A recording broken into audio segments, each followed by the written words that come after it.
Assalamualaikum warahmatullahi wabarakatuh. Welcome back to my channel and thank you for still watching my channel. And today we will discuss about one topic that is very important to make sentences. It called as conjunction. It is very important to make sentences, especially if your sentence contain more than one subject or more than one predicate. So we should make it with conjunctions. And before we focus more about the conjunctions, please give comment, like, and subscribe on my video here. Oke, hari ini kita bakal bahas satu topik yang paling penting untuk membuat kalimat. Apabila kalimat kamu terdiri dari lebih dari satu subjek atau lebih dari satu predikat atau kata kerjanya. Nah, nama topik ini disebut dengan conjunction atau kata penghubung. Jadi ya sesuai dengan namanya lah ya, disebut dengan kata penghubung, berarti fungsinya adalah menghubungkan. Apa yang dihubungkan? Mari kita bahas lebih dalam. Nah, yang dihubungkan itu bisa tiga hal. Yang pertama adalah kata, yang kedua adalah kalimat, yang ketiga adalah paragraf. Jadi kenapa dia dibilang penghubung? Karena dia bisa menghubungkan kata, bisa menghubungkan kalimat, bisa menghubungkan paragraf. Oke, for your national final examinations, ada beberapa kata penghubung yang paling sering muncul dalam soal. Nah, kita akan mengklasifikasikannya berdasarkan beberapa fungsinya. Nah, ada kata penghubung yang paling sering muncul dalam soal itu. Yang pertama adalah kata penghubung yang berfungsi untuk menunjukkan additional informations, atau dalam bahasa Inggris disebut dengan informasi tambahan dalam sebuah kalimat atau dalam sebuah paragraf. Jadi kata penghubung yang berfungsi untuk menunjukkan additional information itu ada yang disebut dengan and, lalu ada yang disebut dengan furthermore, atau ada juga yang disebut dengan moreover. Nah, kata penghubung ini digunakan untuk memberi informasi tambahan. Misalnya saja ada kalimat seperti ini: She is good and clever. She is good and clever. Dia baik dan pintar. Jadi sudah ada informasi tambahan bahwasanya dia itu baik, diberi tambahan informasi lagi menggunakan kata and yang artinya dan. Pintar, yaitu informasi tambahan yang kedua. Jadi di sini ada dua informasi, yang pertama dia baik dan yang kedua dia pintar.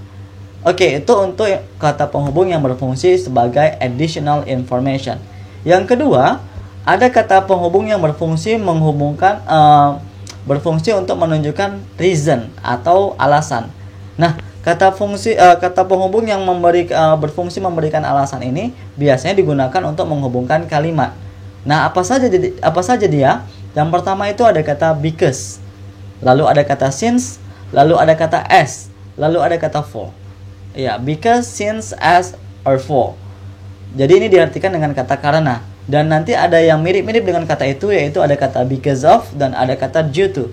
Nah, kalau yang di atas tadi artinya karena, yang di bawah ini artinya adalah dikarenakan. Hampir sama sih, karena dan dikarenakan. Hanya bedanya saja, kalau karena dia diikuti dengan subjek predikat, sedangkan kalau dikarenakan dia diikuti dengan noun atau noun phrase atau kata benda.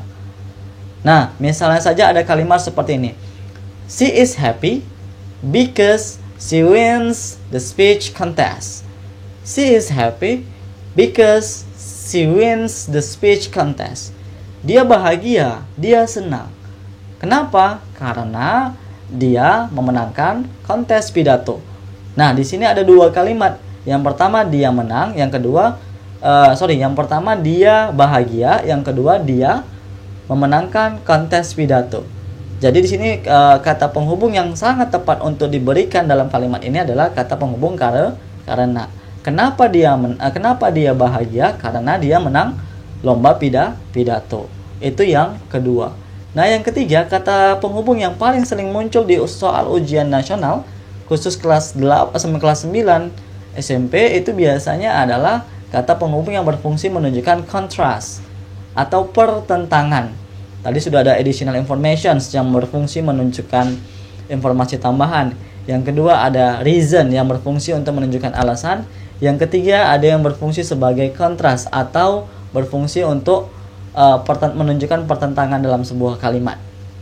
Nah, biasanya yang ketiga ini ditandai dengan kata but, kata yet, kemudian ada kata although, even though, dan kata do. Untuk but dengan yet itu punya persamaan, yaitu berarti tetapi. Sedangkan untuk kata though, although dan even though itu juga punya persamaan, itu artinya adalah meskipun. Misalnya saja nih ada sebuah kalimat yang berbunyi she is clever but lazy. She is clever but lazy. So this is ada dua kalimat yang bertentangan nih. Dia pintar tetapi malas.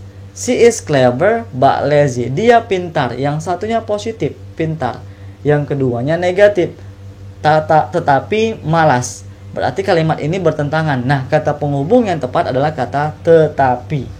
Oke, itu yang ketiga. Nah, yang keempat, ada kata penghubung yang berfungsi menyatakan purpose, tujuan. Misalnya ada kata so that, in order that. Kemudian ada kata so as to, ada in order to, yang artinya semuanya adalah agar, supaya, gitu ya, atau untuk juga bisa. Jadi ini fungsinya kata penghubung ini digunakan untuk menyatakan purpose atau tujuan. Yang berbeda dari kata penghubung ini adalah kalau so that dan in order that itu diikuti dengan subjek predikat, sedangkan so as to dan in order to itu diikuti dengan kata kerja.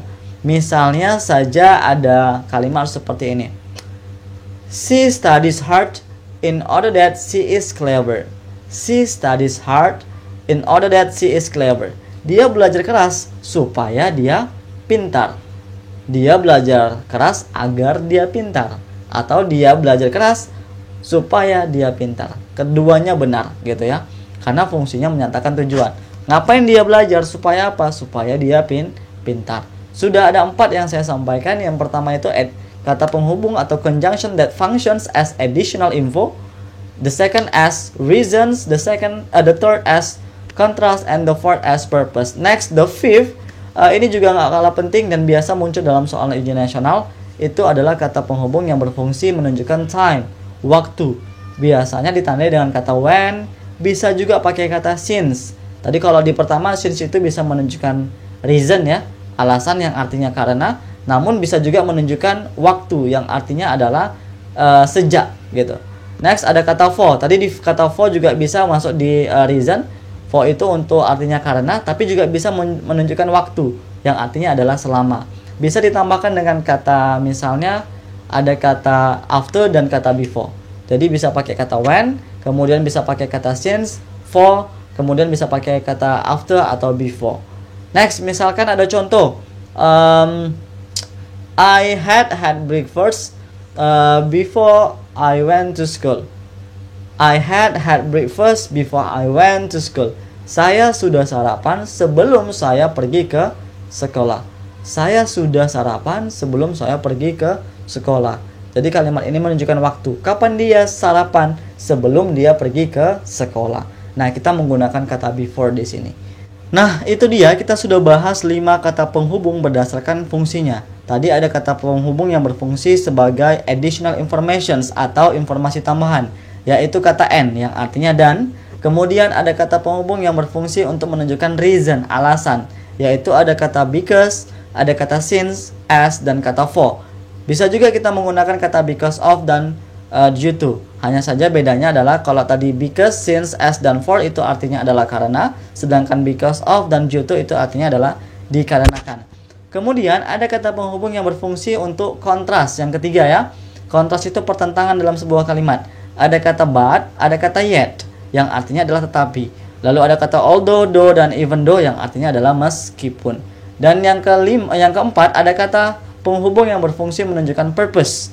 Purpose itu tujuan, yaitu ada kata so that, in order that, dan ada kata so as to, dan in order to, yang artinya adalah agar, untuk, atau supaya gitu ya.